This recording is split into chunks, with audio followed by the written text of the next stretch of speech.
Hello दोस्तों, नमस्कार। मैं नीरज चौहान एक बार फिर आपका स्वागत करता हूं हमारे यूट्यूब चैनल जिसका नाम है गुरु ज्ञान अड्डा पर। और इसी के साथ में आप सभी को सबसे पहले गुड मॉर्निंग, राधे राधे, राम राम। और फटाफट से सेशन को शुरू करने से पहले आप अपने सभी प्यारे मित्रों को, अपने रिलेटिव को, या आपके जो भी भाई बंद हैं जो तैयारी कर रहे हैं परीक्षाओं की, उन सभी को आप ये लिंक शेयर कर दीजिए फटाफट। और उनको बता दीजिए कि जो गुरु ज्ञान अड्डा पर डेली करंट अफेयर का सबसे पहले सेशन आता है वो आ चुका है आज 8 मई का। और इसी के साथ में आज बात कर लेते हैं हम 8 मई की। 8 मई की बात करने से पहले फ्रेंड्स हम आपको बता दें, यदि आपको हमारे किसी भी सेशन या इस सेशन से संबंधित पीडीएफ चाहिए तो आप हमारे टेलीग्राम ग्रुप पर आकर उसे ज्वाइन कर सकते हैं, क्योंकि जो हमारे पीडीएफ हैं वो आपको हमारे टेलीग्राम लिंक पर ही उपलब्ध कराए जाते हैं। इसी के साथ में कुछ चुटपुट जो छोटी मोटी कमियां हैं उनको सुधारने के लिए जल्द बहुत प्रयास किए जा रहे हैं। लॉकडाउन अब काफ़ी हद तक खुल चुका है, तो बहुत जल्द आपकी इन समस्याओं का भी हल कर दिया जाएगा। इसी के साथ में एक प्यारा सा लाइक देते हुए सेशन पर चल लेते हैं। आज 8 मई है और 8 मई को हमारा वर्ल्ड रेड क्रॉस डे मनाया जाता है। तो आज हम वर्ल्ड रेड क्रॉस डे के बारे में बात कर लेते हैं। क्या है हमारा वर्ल्ड रेड क्रॉस डे? तो देखिए, जो ये एक अंतर्राष्ट्रीय चिकित्सीय समिति कह सकते हैं इसको, क्योंकि इसका काम जो होता है वो चिकित्सा संबंधित ही है। इसकी स्थापना 8 मई 1863 को हुई थी। इसका मुख्यालय जिनेवा स्विट्जरलैंड में है। इसके जो वर्तमान में सदस्य देश हैं 187 सदस्य देश हैं इसके। और उद्देश्य क्या है इसका? तो देखिए सर, इसका युद्ध से युद्ध या विपदा के समय जो पीड़ित लोग होते हैं उनको राहत पहुंचाना, सशस्त्र संघर्ष यानी कि जो युद्ध होते हैं देशों के, उनके उन युद्धों में कहीं ना कहीं मानवीय मूल्यों को जीवित रखना और मानवतावादी कानूनों को प्रोत्साहित करना और संघर्षरत जो पक्षों के मध्य में संवाद बनाए रखना, ये मुख्य काम होता है। आपको हम बता दें, चाहे कितना भी विश्व में युद्ध की स्थिति बन जाए, युद्ध हो जाए, चाहे तीसरा महायुद्ध हो जाए, लेकिन उस बीच में एक ये ऐसी संस्था होती है जिस पर किसी भी देश के द्वारा इसके साधन जो होते हैं या चिकित्सा सेवाएं इसके द्वारा पहुंचाई जाती हैं, तो इन इन इन पर किसी भी प्रकार का कोई आक्रमण या युद्ध या कोई हमला इन पर नहीं किया जाता है। तो ये बहुत ही मतलब महत्वपूर्ण काम करती है युद्ध जब छिड़ते हैं उस समय। और वैसे भी ये बिना युद्धों के भी बहुत ज़्यादा अंतर्राष्ट्रीय चिकित्सा क्षेत्र में काम करती है। इसके कार्य क्या हैं? तो देखो, कार्य देख लेते हैं। रेड क्रॉस के सभी प्रकार के जो युद्ध होते हैं और गृह युद्ध जो मतलब जो छिड़ जाते हैं देशों में, उस समय जो उनमें आहत होते हैं लोग, उनको दवाई, चिकित्सीय सेवा, खाद्य सामग्री ये उपलब्ध कराई जाती है। और जो ये रेड क्रॉस है वो एक स्वायत्त और निष्पक्ष संगठन के रूप में मानवीय सहायता कार्यक्रमों एवं संगठनों से जुड़े लोगों को निर्देश एवं परामर्श देने का कार्य भी करता है। 1917, 1944 और 1963 का जो शांति का आपका नोबेल पुरस्कार है वो इसी संस्था के नाम है। ये चीज़ आप ध्यान रखेंगे। तो ये थी हमारी अंतर्राष्ट्रीय रेड क्रॉस सोसाइटी और इसी के द्वारा ये डे आज के दिन मनाया जाता है। तो इसी के साथ में आज के सेशन के फर्स्ट क्वेश्चन को देख लेते हैं। आज का सेशन का जो फर्स्ट क्वेश्चन है वो आपका रहने वाला है कि हाल ही में लास्ट एट होम रिपोर्ट के अनुसार दुनिया के किस देश में 2019 में सबसे ज़्यादा आंतरिक विस्थापन की घटनाएं सामने हुई हैं?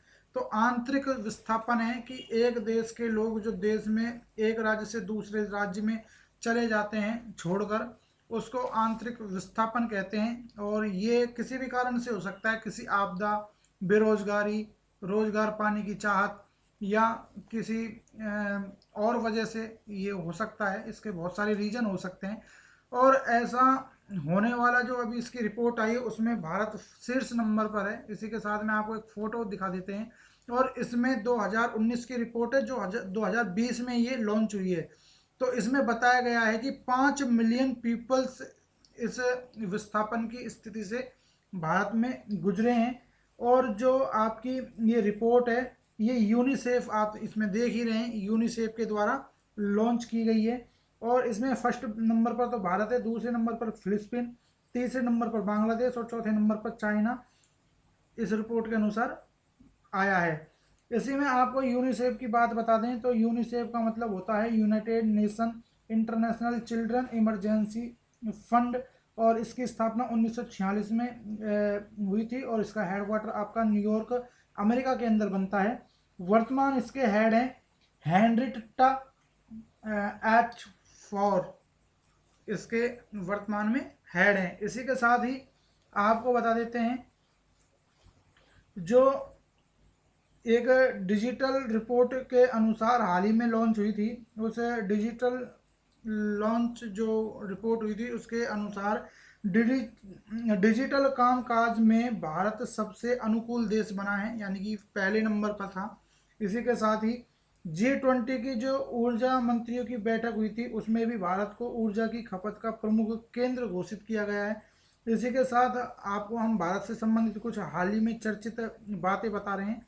और हाल ही में जो कोरोना के चलते भारत हाइड्रोसिन क्लोरीन जो दवा बनाई गई थी इसका सबसे बड़ा उत्पादक और निर्यातक देश भी बन गया है। तो ये फैक्ट आप भारत के बारे में यहाँ पर याद रखेंगे। अगला क्वेश्चन देख लेते हैं। क्वेश्चन नंबर 2 कहता है कि हाल ही में किस देश ने नॉर्थ कोरिया के शासक किम जोंग उन को द्वितीय विश्व युद्ध के पदक से सम्मानित किया है? तो दिखा देते हैं आपको वो देश कौन सा है। तो वो देश आप इस शख्स को आराम से देखें, ये हैं किम जोंग उन और ये हैं व्लादिमीर पुतिन, रसिया के राष्ट्रपति। और रसिया के द्वारा ही इनको सम्मानित किया गया है। रसिया के राष्ट्रपति द्वारा नाजी जर्मन पर जो जीत की 75वीं वर्षगांठ पर किम जोंग को स्मारक चिन्ह यानी कि युद्ध मेडल से इन्हें सम्मानित किया गया है। और आपको बता दें क्यों किया गया है। तो देखिए जो सोवियत संघ रूस के जो सैनिक थे उस समय जो द्वितीय विश्व युद्ध में मारे गए थे दक्षिण कोरिया में, उनके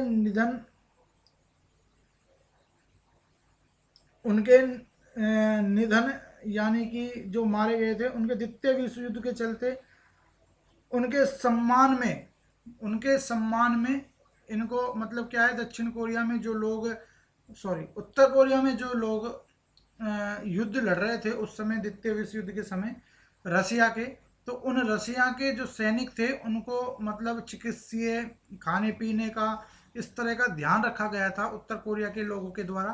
तो इसके चलते उनका सम्मान दिया है, जो लोग मरे थे या जो लोग घायल आहत हुए थे उन लोगों के सम्मान के लिए दिया गया है। उत्तर कोरिया की बात करें तो सर इसकी राजधानी बनेगी पियोंगयांग, और साथ में नॉर्थ कोरियन वॉन यहाँ की मुद्रा बन जाती है। राजा यहाँ के आपको हमने बता ही दिया है किम जोंग उन, इनका नाम याद रखेंगे। देश का सबसे बड़ा तानाशाह देश है और ये तानाशाही राजा हैं यहाँ के, ये आप ध्यान रखेंगे इनके बारे में। इसी के साथ में आपको अगर अगले क्वेश्चन की बात करी जाए तो अगला क्वेश्चन देख लेते हैं।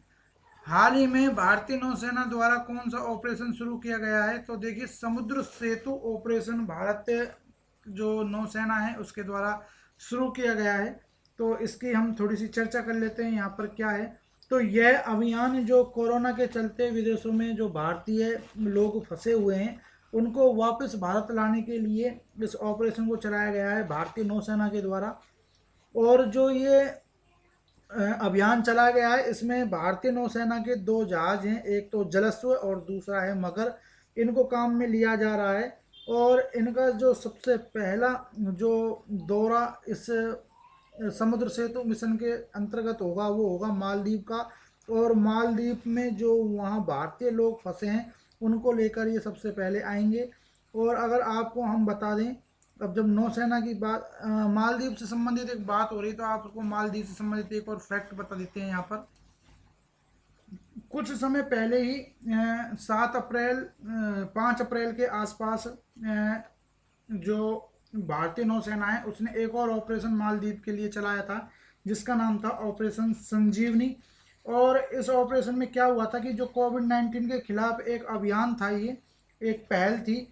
और इसमें जो ट्रांसपोर्ट एयरक्राफ्ट है उसके जरिए मालदीव को 6.2 टन आवक जो आवश्यक चिकित्सा सुविधा थी वो उपलब्ध कराई की गई थी मालदीव को। इसी के साथ में मालदीव के जो राजधानी है वो है माले। प्रेसिडेंट है इब्राहिम मोहम्मद सूले। और जो वहाँ जो मालदीपी रुपया है वो उसकी करेंसी है, यानी कि मुद्रा है। इसी के साथ में और अगर बात करी जाए तो देखो, भारतीय नौसेना के बारे में अगर आपको मैं बताऊं तो अभी वर्तमान में भारतीय नौसेना के अध्यक्ष है एडमिरल करमवीर सिंह, जो 24वें नंबर के एडमिरल बने हैं। इसकी स्थापना आपके सितंबर 1612 में हुई थी। और जो ये नौसेना है इसकी स्थापना का जो श्रेय है वो जो दक्षिण वंशीय जो राजा हुए चोल राजाओं के द्वारा की गई थी, ऐसा माना जाता है। और जो भारतीय नौसेना है उसका दिवस 4 दिसंबर को मनाया जाता है। आपको मैं बता दूं कि जो एडमिरल करमवीर सिंह है, इनको एक उपनाम से भी जाना जाता है, द ग्रे ईगल के नाम से इनको भारतीय नौसेना के अंतर्गत जाना जाता है, उपनाम से। और जो स्वतंत्र भारत के फर्स्ट भारतीय एडमिरल बने थे वो बने थे R.D. कटारी। अप्रैल 1958 से 4 जून 1962 तक ये भारतीय नौसेना के एडमिरल के रूप में कार्यरत रहे। इसी के साथ में कुछ और फैक्ट अगर आपको मैं बताऊं, देखिए जो नौसेना हेडक्वार्टर है ये आपका नई दिल्ली में है। ये शायद मैं भूल गया था तो आपको एक बार फिर से बता देता हूँ। इसी के साथ में कुछ महत्वपूर्ण आपको मैं भारतीय नौसेना के हाल ही में लॉन्च मिशन बता रहा हूँ। इनको आप ध्यान रखिएगा क्योंकि ये बहुत ज़्यादा इम्पोर्टेंट बन जाते हैं। ऑपरेशन वनीला जो भारतीय नौसेना के द्वारा जनवरी 2020 में चलाया गया था, ये चलाया गया था जो चक्रवात से, मेडागास्कर में एक चक्रवात आया था और उससे प्रभावित लोगों को बचाने के लिए ये चलाया गया था मेडागास्कर में।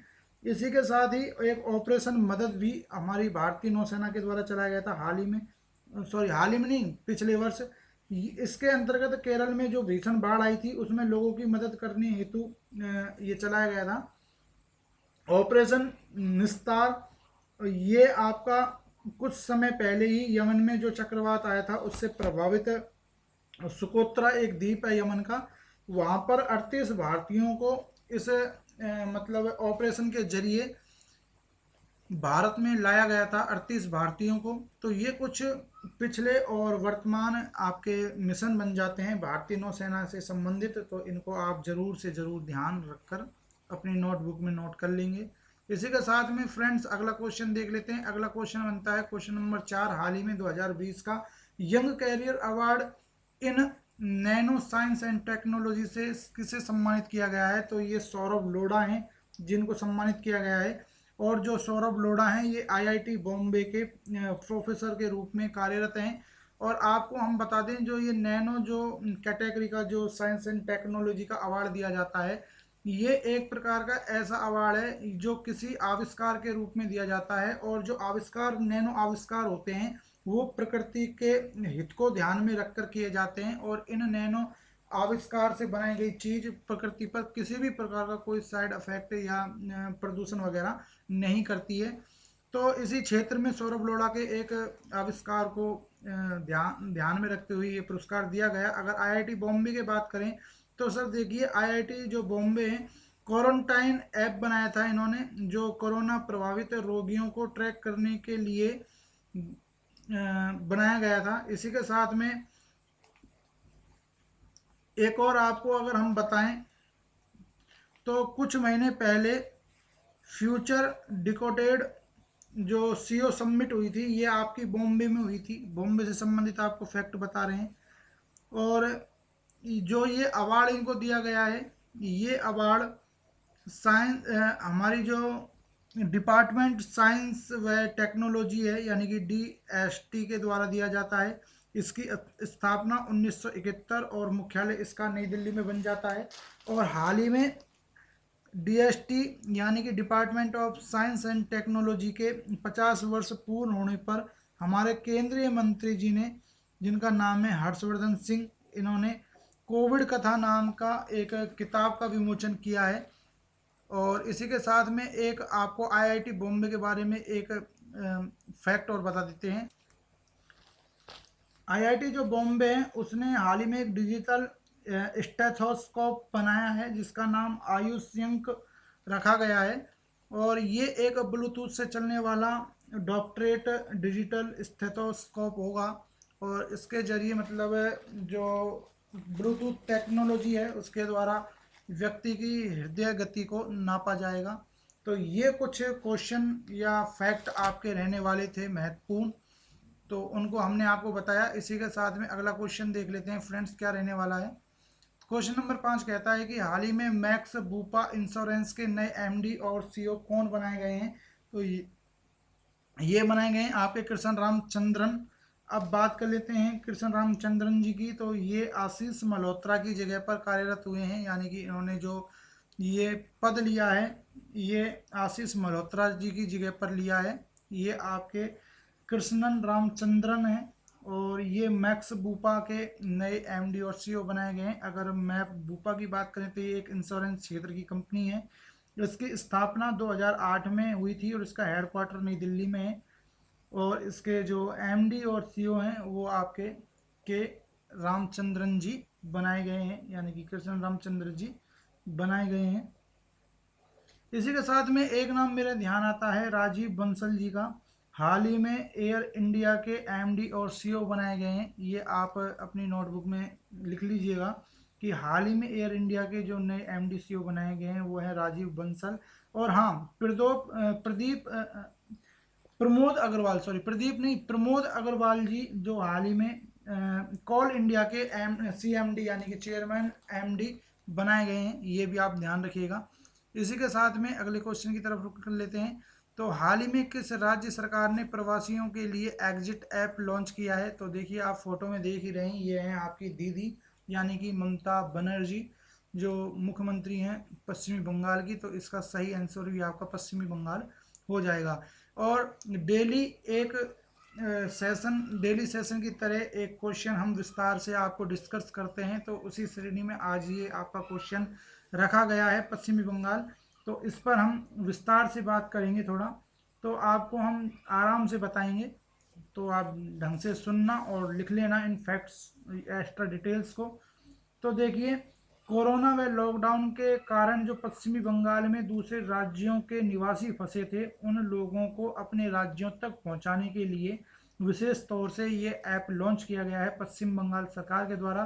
और इस ऐप पर ऑनलाइन आवेदन जो लोग हैं वो ऑनलाइन आवेदन कर सकेंगे।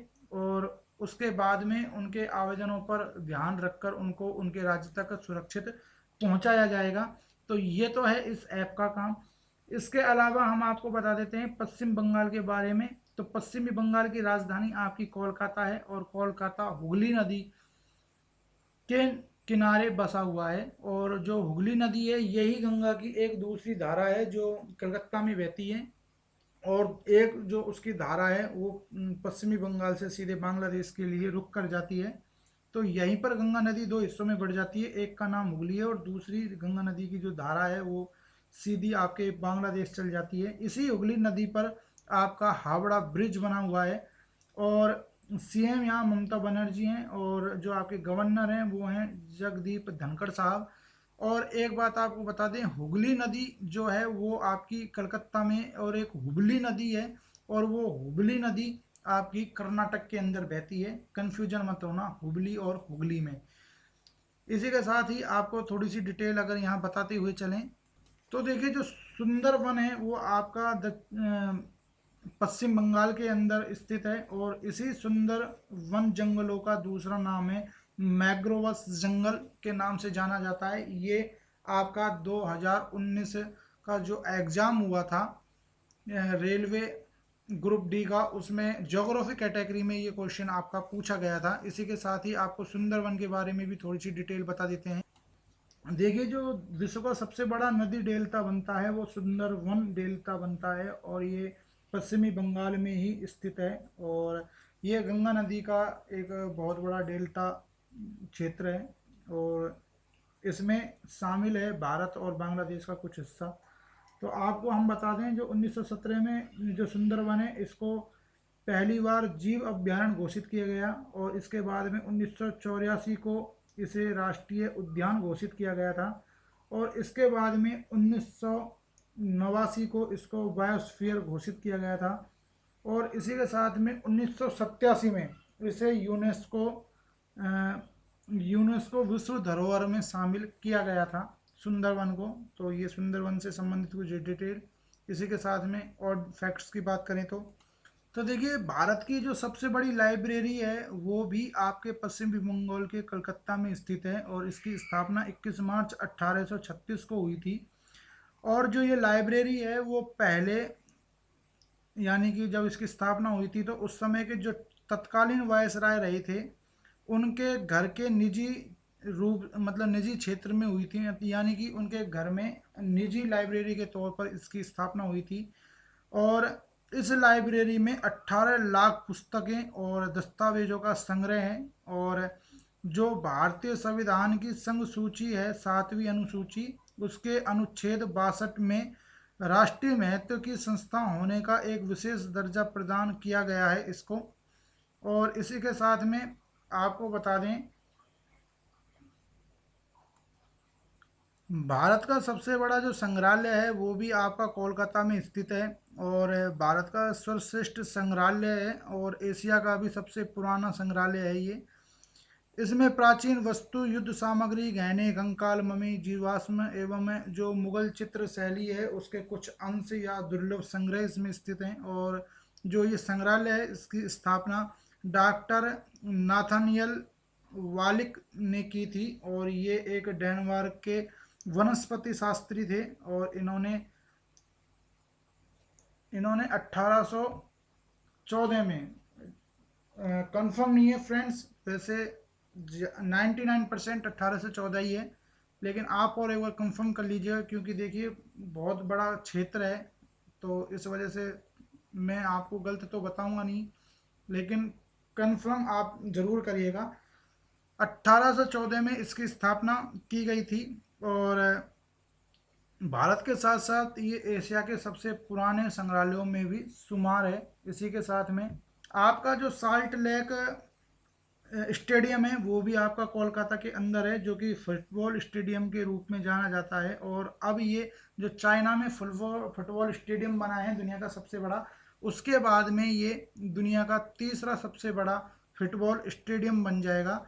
ईडन गार्डन का नाम तो आपने सुनी रखा होगा, वो भी क्रिकेट स्टेडियम था जो भारत विश्व के बड़े क्रिकेट स्टेडियम में शुमार था। और भारत का सबसे बड़ा क्रिकेट स्टेडियम भी पहले वही था, लेकिन अब मोटारा यानी कि सरदार वल्लभ भाई अंतर्राष्ट्रीय क्रिकेट स्टेडियम आपका बन चुका है अहमदाबाद में। तो ये आप यहाँ से फैक्ट ध्यान रखेंगे। इसी के साथ में अगर मैं आपको बताऊं तो जो आपका गंगा जल है, यानी कि गंगा नदी का जो जल है, उसमें सबसे अधिक आर्सेनिक की मात्रा भी इसी राज्य के क्षेत्र में पाई जाती है। इसी के साथ भारत की पहली अंडर वाटर मेट्रो रेल परियोजना भी आपके हुगली नदी के नीचे, यानी कि कोलकाता शहर में निर्माणाधीन है। और जो हुगली नदी है ये कोलकाता में बहती है, ये आपको हम बता देते हैं। और इसी के साथ में भारतीय रेलवे के जो सबसे अधिक जोन है वो भी आपके कोलकाता में ही बनते हैं। और भारतीय रेलवे के जो जोन है इनमें पूर्वी जोन, दक्षिण पूर्वी जोन और कोलकाता मेट्रो जोन आपके कोलकाता में बनते हैं, 3 जोन। इसी के साथ में हाल ही में 2 नए जिलों की पश्चिम सरकार के द्वारा घोषणा की गई है। तो ये 2 नए जिले आपके रहने वाले हैं, एक तो सुंदरवन और दूसरा वसीर हाट। इसी के साथ में अगर आपको बताएं तो एक फैक्ट मेरे ध्यान आ रहा है बहुत अच्छा, एक तो आपकी यूको बैंक और जियोलॉजिकल सर्वे ऑफ इंडिया और ऑर्डिनरी फैक्ट्री बोर्ड का जो हेडक्वार्टर है तीनों का, इन तीनों संस्थाओं का हेडक्वार्टर आपके कोलकाता में स्थित है। जो 2019 के केंद्रीय कृषि मंत्रालय के द्वारा एक रिपोर्ट जारी की गई थी और उस रिपोर्ट में पश्चिमी बंगाल सब्जी के उत्पादन में तथा फलों के उत्पादन में आंध्र प्रदेश फर्स्ट नंबर पर, फर्स्ट पोजीशन पर रहा था। इसी के साथ में डॉक्टर श्यामा प्रसाद मुखर्जी जो पश्चिमी बंगाल से बिलोंग करते हैं, इन्हीं के नाम पर अभी जो कोलकाता पोर्ट ट्रस्ट है उसका नाम बदलकर आपका श्यामा प्रसाद मुखर्जी पोर्ट ट्रस्ट रखा गया है। इसी के साथ में अगर आपको मैं बताऊं तो लोकसभा सीट यहाँ से 42 है और राज्यसभा सीट आपकी 16 है। देश की पहली ट्रांसजेंडर महिला जज जो बनी है वो बनी है आपकी ज्योता मांडल, और जो ज्योता मांडल हैं वो भी आपके पश्चिमी बंगाल उत्तर दिनाजपुर एक डिस्ट्रिक्ट है और उस डिस्ट्रिक्ट में इस्लामपुर एक तहसील है, उस तहसील की लोक अदालत जज बनी है। तो ये आप ध्यान रखेंगे, ये क्वेश्चन आपका अभी 2020 में, अब फरवरी में जो एग्ज़ाम्स हुए थे बैंक के उनमें ये पूछा गया था। तो फ्रेंड्स ये बहुत सारी जानकारी हमने आपको कोलकाता से संबंधित दी। हो सकता है कि कोई जानकारी ऐसी जो हमारे ध्यान में अभी नहीं आ रही है और वो रह गई है तो आप कमेंट्स में ज़रूर बताइएगा। और इसी जानकारी के साथ यदि आपको हमारा जो सेशन है वो अच्छा लग रहा है और अगर आपको हमारी मेहनत अच्छी लग रही है आपके प्रति, तो आप ज़रूर एक लाइक करके जाइएगा और अपने दोस्तों में सच्चे मन से शेयर कीजिएगा। इसी के साथ में यदि जो स्टूडेंट्स या जो व्यक्ति या पहली बार इस सेशन को देख रहे हैं, जो हमारे पहली बार इस चैनल पर आए हैं, वो इस चैनल से जुड़ जाएं, हमारे चैनल को सब्सक्राइब कर लें और सब्सक्राइब करने के साथ साथ बेल आइकन को भी प्रेस कर दें ताकि हमारी अगली जो सेशन है या क्लास है उसका नोटिफिकेशन आपको मिल जाए। इसी के साथ में अगले क्वेश्चन की बात कर लेते हैं। तो अगला क्वेश्चन आपका रहने वाला है कि अशोक माइकल पिंटो किस देश के प्रतिनिधि के रूप में IBRD में सम्मिलित हुए हैं? तो ये हो जाता है आपका अमेरिका। तो देखिए अमेरिका के बहुत से लोगों को अभी अमेरिकी सरकार, जो बहुत से लोगों का मतलब है जो भारतवंशी लोग हैं, उनको अहम पदों पर आसीन कर रही है और इसी कैटेगरी में एक नाम आता है अशोक माइकल पिंटो का। और जो अशोक माइकल पिंटो हैं ये भारतवंशी अमेरिकन एक वकील हैं और इन्हें हाल ही में IBRD का नया प्रतिनिधि बनाया गया है। और अगर यहाँ पर IBRD की बात करें तो इसकी फुल फॉर्म होगी international bank for reconstruction and development, और वर्ल्ड बैंक की एक ऋण शाखा है ये। इसी के साथ में एक नाम मेरे ध्यान आता है TS तिरुमूर्ति का। जो TS तिरुमूर्ति जी हैं वो हाल ही में भारत के एम्बेसडर के रूप में UN में नियुक्त किए गए हैं। कल के जो सेशन है हमारा 7 तारीख का सेशन, उसमें हमने आपको कुछ भारतवंशीय अमेरिकन व्यक्तियों की एक पूरी डिटेल बताई थी, तो उस वीडियो को आप ज़रूर देखिएगा। इसी के साथ में अगर प्रीति पटेल की बात करूं तो ये भी भारतवंशी हैं, एंग्लो इंडियन है यानी कि इंग्लैंड की रहने वाली हैं और भारतवंशी हैं। और ये भी अभी ब्रिटेन की संसद में पहली भारतीय मूल की महिला गृह मंत्री बनाई गई हैं, तो ये आप ध्यान रखिएगा। इसी के साथ में अगर नेक्स्ट क्वेश्चन की अगर हम बात करें तो नेक्स्ट क्वेश्चन देख लेते हैं क्या बनने वाला है। हाल ही में ultraviolet disinfection tower का निर्माण किसके द्वारा किया गया है? तो ये निर्माण आपका किया गया है DRDO के द्वारा। इसकी फ़ोटो आपको उपलब्ध करा देते हैं। इसी के साथ में इसके बारे में थोड़ी सी डिटेल में चर्चा कर लेते हैं।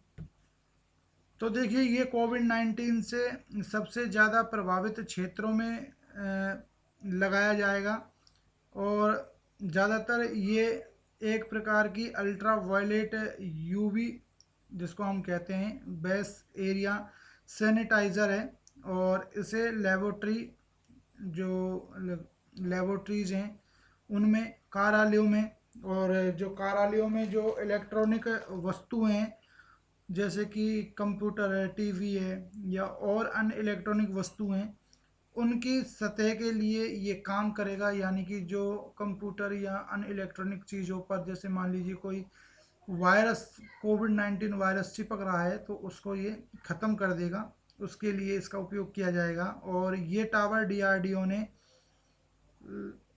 LAST की मदद से तैयार किया है। अब लेस्टे यानी कि LASTE इसकी फुल फॉर्म होती है laser science and technology centre, और इसके वर्तमान डायरेक्टर हैं हरि बाबू श्रीवास्तव। इसकी स्थापना 1950 में और हेडक्वार्टर इसका नई दिल्ली बनता है। यह इलेक्ट्रॉनिक और कंप्यूटर विज्ञान निदेशालय के अंतर्गत काम करता है आपका लास्ट है। और डीआरडीओ की अगर मैं बात करूं सर, तो डीआरडीओ आपके 1958 में स्थापित किया गया था, लेकिन इसे पूर्ण जो स्वतंत्रता या पूर्ण निकाय बनाया गया था, ये बनाया गया था 1980 में रक्षा विभाग के तौर पर। अब आपको हम बता देते हैं इसके जो वर्तमान अध्यक्ष हैं जी सतीश रेड्डी साहब हैं, और इसकी पहली महिला अध्यक्ष जे मंजुला 1915 से 2015 से 2018 तक रही हैं। और जो जी सतीश रेड्डी साहब हैं, इनको कुछ समय पहले ही मिसाइल सिस्टम तकनीकी अवार्ड से भी सम्मानित किया गया है। और ये पहले एक इंजीनियर थे, इंजीनियर के बाद में प्रमोट होकर इनको इस पद पर आसीन किया गया है। तो ये आपके जी सतीश रेड्डी साहब के बारे में कुछ बातें थी। इसी के साथ में क्वेश्चन नंबर अगला देख लेते हैं। क्वेश्चन नंबर 9 कह रहा है कि हाल ही में दलित एझिलाम लाई का निधन हो गया है, वे थे। तो आपको बताना है कि ये दलित एझिलाम लाई कौन थे। तो ये थे एक के पूर्व केंद्रीय मंत्री व सेना अधिकारी। अब आपको हम बता दें, ये 1998-99 के दौरान जो वाजपेयी सरकार बनी थी, उस वाजपेयी सरकार में केंद्रीय स्वास्थ्य व परिवार कल्याण मंत्री भी रह चुके थे। इन्होंने एक सैन्य अधिकारी के रूप में अपनी सेवाएं दी हैं, तथा 1971 का जो भारत पाकिस्तान युद्ध हुआ था उसमें एक सैनिक योद्धा के रूप में भारतीय सेना का नेतृत्व किया था, और उन्हें विशिष्ट सैनिक सेवा के लिए सैनिक सेवा पदक भी मिल चुका है। इसी के साथ में हाल ही में एक रोनाल्ड विवियन नाम के व्यक्ति हैं, रोनाल्ड विवियम स्मिथ, इनका भी एक भारतीय व्यक्ति हैं, इनका भी निधन हुआ है। तो ये एक प्रख्यात और सुप्रसिद्ध इतिहासकार रहे हैं, और इनको कैनन हॉलैंड प्राइज और माइकल मधुसूदन अकादमी से सामान्य ज्ञान व पत्रकारिता पुरस्कार भी इनको मिल चुका है। तो ये दो नाम आप बिल्कुल ज़्यादा ज़्यादा तो गहराई से तो नहीं, लेकिन आपको ध्यान तो रखनी ही है। ज़्यादा मुझे लगता नहीं है कि ये इम्पोर्टेंट बनता है क्वेश्चन, लेकिन अब पूर्व केंद्रीय मंत्री रहे हैं तो इसलिए हमने इसको शामिल कर लिया है। इसी के साथ में अगला क्वेश्चन देख लेते हैं जो आज का हमारा आखिरी क्वेश्चन रहेगा। हाल ही में किस राज्य ने निगाह कार्यक्रम लॉन्च किया है? तो ये किया है आपका हिमाचल प्रदेश ने। और आपको हम बता दें कि इस कार्यक्रम के तहत हिमाचल प्रदेश अपने राज्य के लोगों को वापस अन्य राज्यों से लाने के लिए ये कार्यक्रम चला रही है। और हाल ही में राज्य सरकार द्वारा शहरी क्षेत्रों के लोगों के लिए मुख्यमंत्री शहरी रोजगार गारंटी योजना भी लॉन्च की गई है हिमाचल प्रदेश सरकार के द्वारा। और आपको और अगर डिटेल बताएं तो कोरोना के चलते एक्टिव केस फाइंडिंग कार्यक्रम भी हिमाचल प्रदेश सरकार द्वारा लॉन्च किया गया था हाल ही में ई संजीवनी ओपीडी का शुभारंभ भी आपका हिमाचल प्रदेश सरकार के द्वारा किया गया। एक बहुत ही इंटरेस्टिंग जानकारी हिमाचल प्रदेश के बारे में हम आपको बता रहे हैं कि टूरिज्म को बढ़ावा देने के लिए जो हिमाचल सरकार है उसने हाल ही में एक आबकारी नीति 2020-21 लॉन्च की थी और वो काफ़ी हास्यास्पद स्थिति रही थी इस नीति की, आंध्र प्रदेश सरकार की।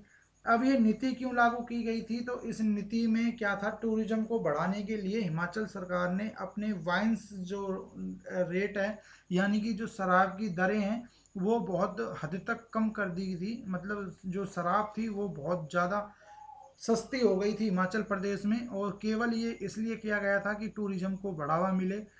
तो इसके चलते बहुत करकरी भी हुई थी, हिमाचल प्रदेश सरकार की निंदा भी हुई थी। इसी के साथ में हिमाचल प्रदेश की अगर बात करें तो राजधानी बनती है शिमला, सीएम बनते हैं जयराम ठाकुर, गवर्नर बनते हैं आपके बंडारू दत्तात्रेय और मुख्य न्यायाधीश बनते हैं एल नारायण स्वामी।